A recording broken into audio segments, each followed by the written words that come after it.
makatulog. Di ba may pasok ka pa mamaya? Mag-aayos ka pa. Umuwi ka na muna sa bahay at doon ka na muna magpahinga.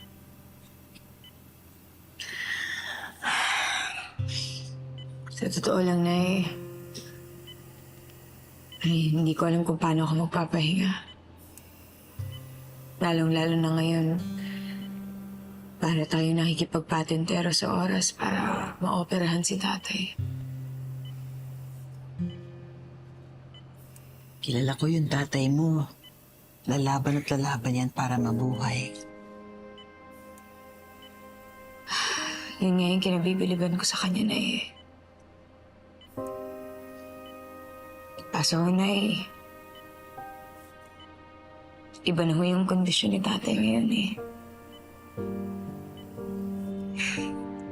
Mas lalong lumalala yung bara sa utak niya. Masakit sa dibdib ko bilang anak niya na nakikita na nahihirapan si tatay ng ganito.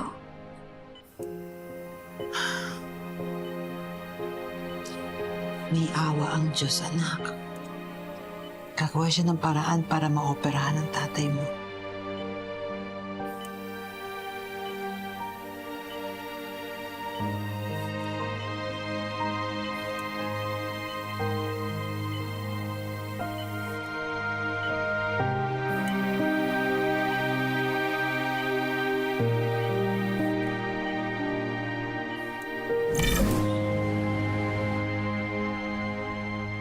Tanggol, ano tingin mo?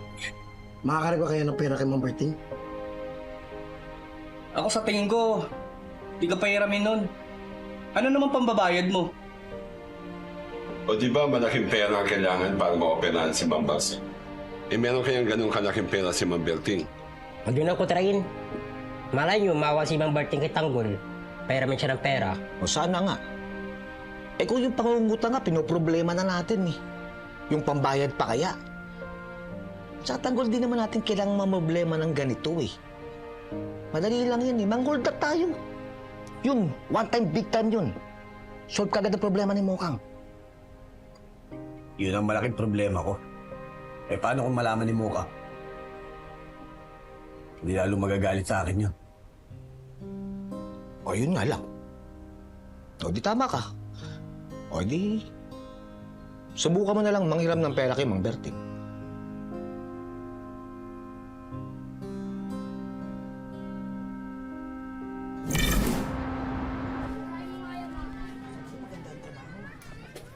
Sumukang. Oh, ikaw na. Yun ang sabi ko sa'yo. Yan ang ebidensya. Oh, di ba? Inuumaga ng uwi dahil sa nagtrabaho na talaga siya sa pag-hostess.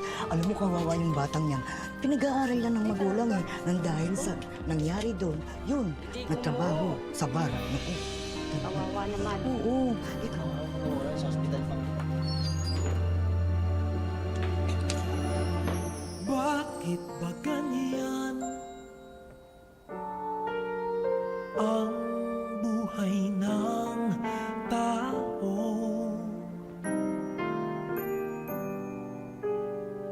Mayroong mayaman, may api sa mundo.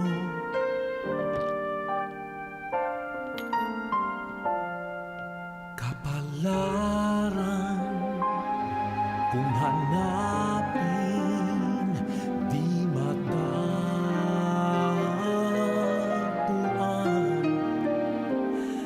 At kung minsa'y lumalapit, nang di mo alam mo, bakit kaya may ligaya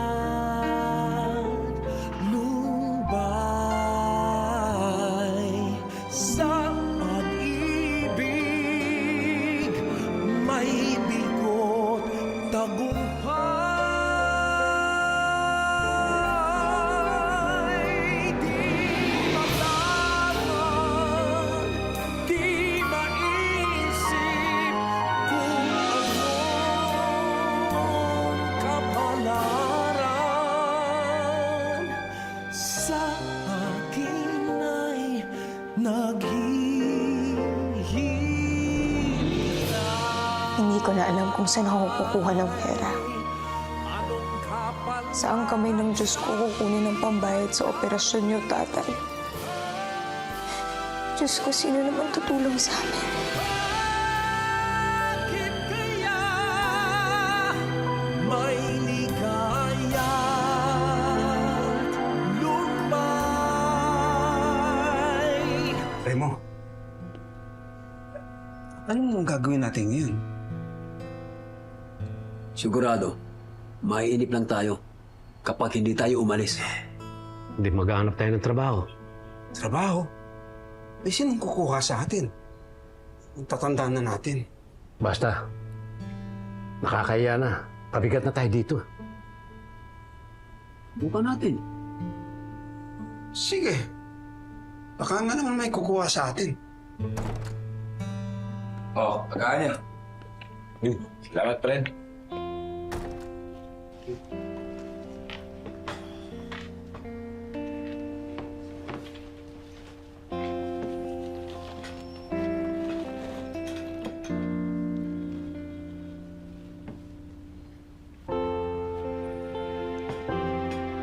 Salamat.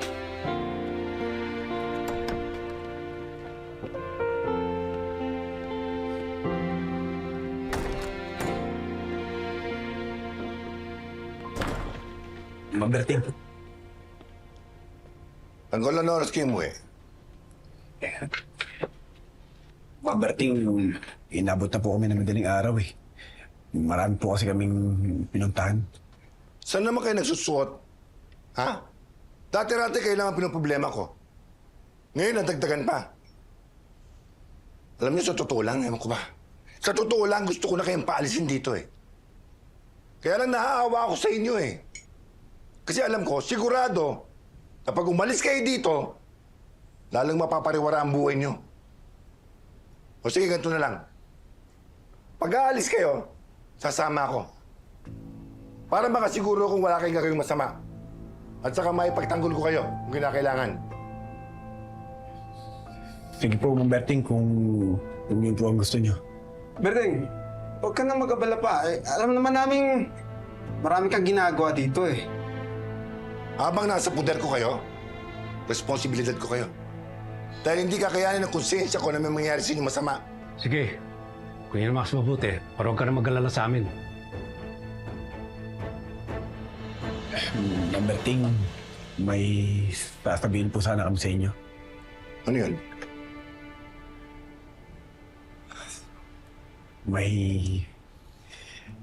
May trabaho na po kami. Doon po sa may Binondo, sa may Estero. Eh, waiter po kami doon, saka yung iba po, dishwasher, saka cook. Oo, buti yan. Kaya lang, magdoble ingat kayo ha. Malapit pa rin sa kapo yan. Baka mamaya, matsyempohan kayo ng mga kaaway nyo, mga pulis. Opo, Berting. Magdodoble ingat po kami. Eh, mamaya po baka magpaalam kami sa inyo para pumasok. Kami rin siguro, Berting. Maghahanap muna kami pagpakakitaan. Kaya nandito kami. Wala man lang kami maibigay sa inyo. Pagkakakitaan, alam ko na yan. Gagawa na naman kayong kasamaan sa kapwa, no? Berting!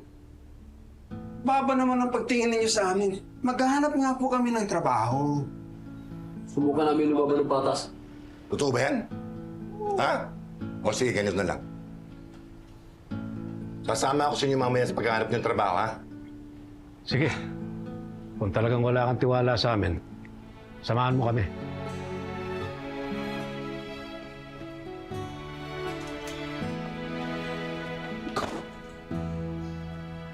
Paano, Tanggol? Subukan mo lang manghiram ng pera kay Mang Berting. Mamaya na lang. Kapag hindi na may itang ulo.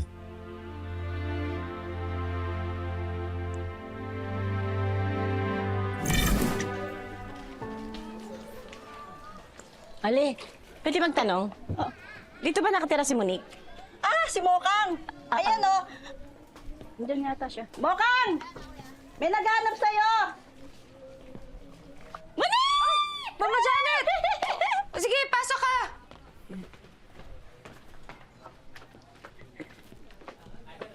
Ay, Monique! tanong ako, siyempre. Diba? Sensya na po kayo, ha? O, kumusta ka na ba? Ha? Kumusta na tatay mo? Wala pa rin pagbabago eh. Hindi pa rin ho bumubuti yung lagay ni tatay, kaya kailangan na po siyang operahan. Solve na yung problema mo! Monique, natatandaan mo si Sir Alberto. Bibigyan ka doon niya ng malaking pera, makasama ka lang. Monique, paliw na paliw sa'yo yung tao. Bibigyan ka niya kahit magkano. Malaking pera, makasama ka lang. Mama Janet, kasi sa totoo lang, hindi ko talaga alam kung kaya ng prinsipyo ko eh. Prinsipyo? Kang papadala dyan sa prinsipyo mo. Wag. Si Sir Alberto, sa yaman niya, barya-barya lang yung pangangailangan mo para sa operasyon ng tatay mo. Ano na sa tatay mo? Langgaban mo na. Monique, sa dinami-dami talaga ng na-manage kong babae sa bar. Ngayon lang ako naka-encounter na talagang baliw na baliw sa isang babae. Si Sir Alberto yan. Isipin mo na lang para sa tatay mo. Ha?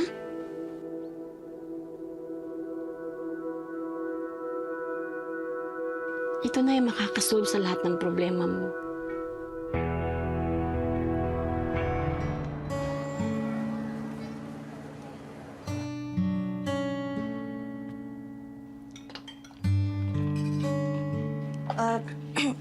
Good morning po.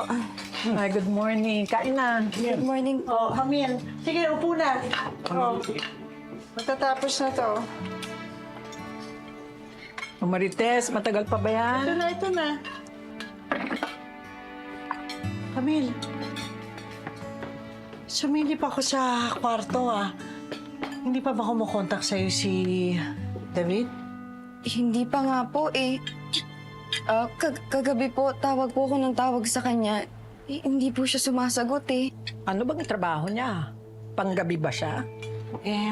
Nag-aahente ng kotse. May nag-aahente pa lang sa gabi.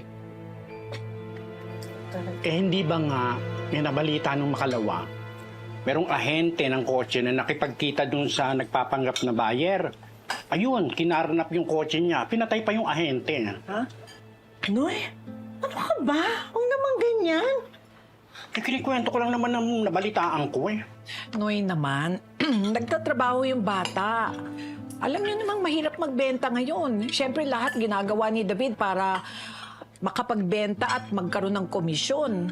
O so siguro, may meeting o may training kaya ginagabi. Yan, ganyan. Hindi yung magkukwento lang. Dadagdagan mo pa yung pag-aalala namin. Ito naman si Kuya, alam naman niyang nag-aalala kayo pag hindi siya umuwi, tapos ito na naman yung ginawa niya. Sige, Camille, kain na. Ay, Igor, kain ka na? Hindi pa umuwi si David? Hindi pa eh. Hindi pa rin nga ako makontak kay Camille eh. Hindi mo man lang inalam kung saan siya mismo pupunta. Sino bang nanay nun? Hindi ba ikaw? Alam ko. Nag-usap nga kami ng anak mo eh. Basta wag ko raw siyang tatawagan o hahanapin kung sakaling gabihin siya. O Rigor, yung anak mo naman pala ang nagsabing wag siyang hanapin. Mabuti pa, kausapin mo yung anak mo. Dahil sa'yo lang naman nakikinig. Wag yung laging si Marites ang sinisisi mo. Bakit? Si Marites lang ba ang magulang niya? Hindi ba tatay ka rin?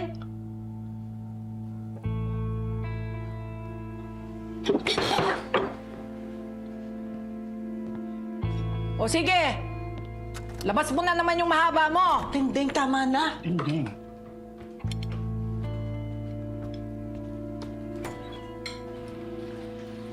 Rigor,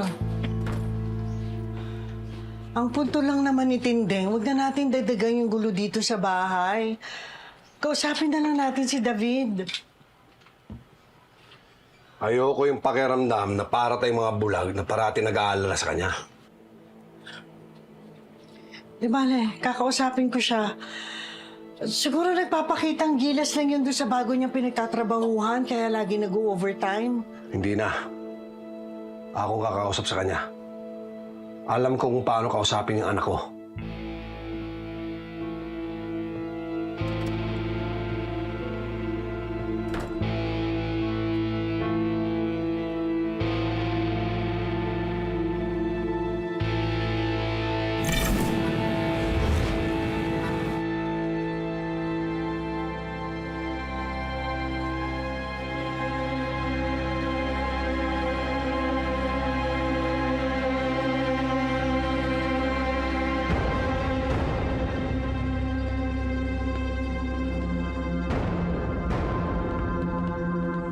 Ramon, nandito na ang doktor para kumuha ng DNA ng anak mo.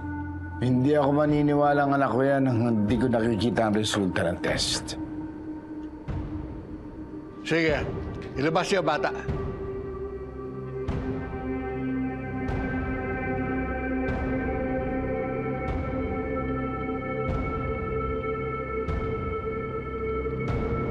Bitawan niyo na po ako. Gusto ko na pumuwi. Kamusta tulog mo? Tinanong niyo pa ako. Paano po makakatulog niyan?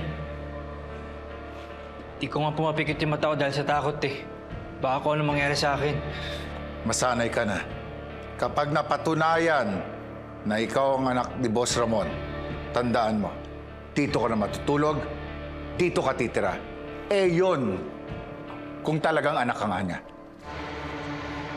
Sige. Sir, ayoko. Babayan. Sir, saan niyo dadalhin, sir? Sir, tama na. Wala namang ginagawa masama sa inyo eh.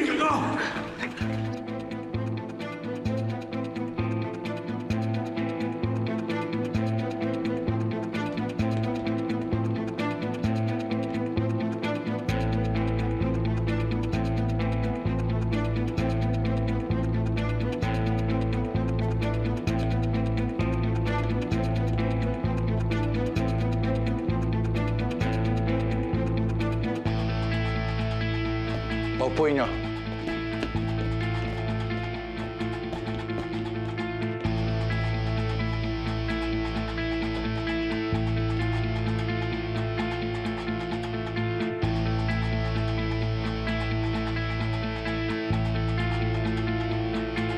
Open your mouth.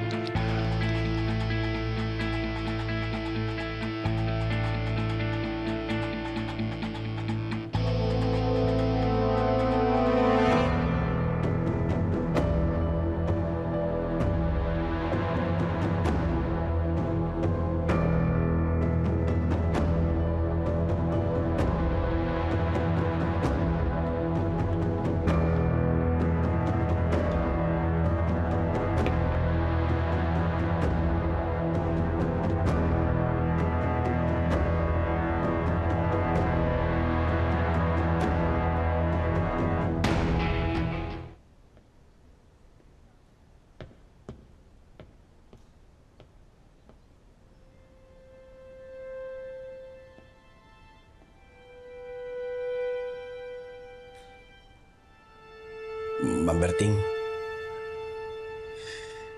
pwede ko ba kayo makausap? Bakit? May gusto lang po sana ako sabihin sa inyo. Ano naman yan?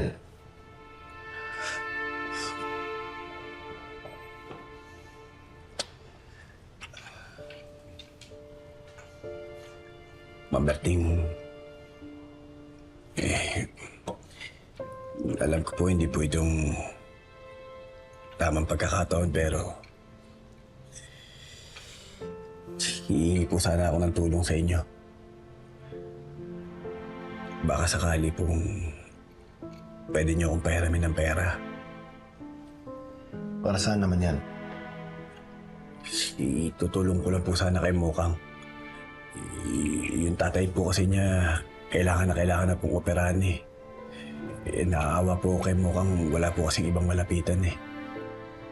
Baka po pwedeng pautangan niyo ako ng pera. Ako, Tanggol, pasensya ka na. Nakikita mo naman maliit lang itong negosyo ko.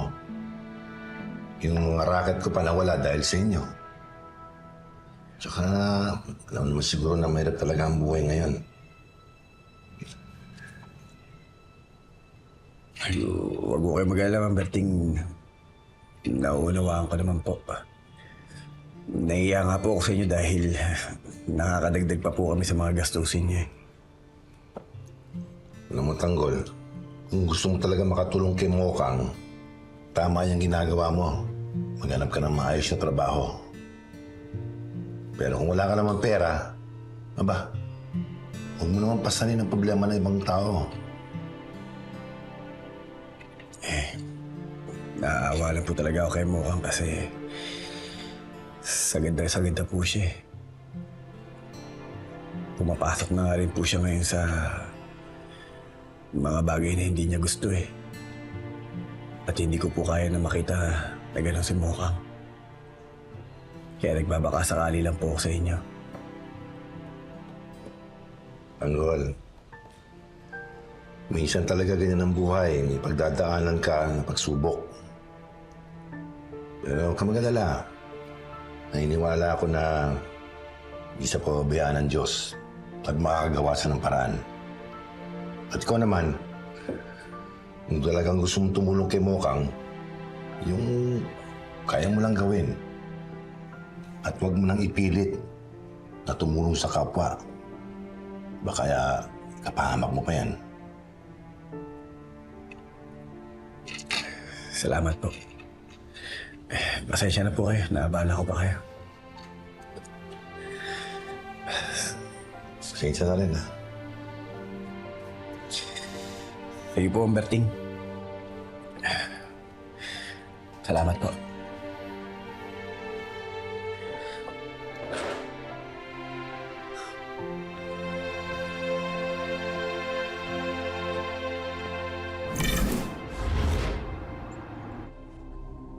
Siguraduhin yung priority yan, Doc. Yes, sir. Dadalhin po namin agad ang resulta.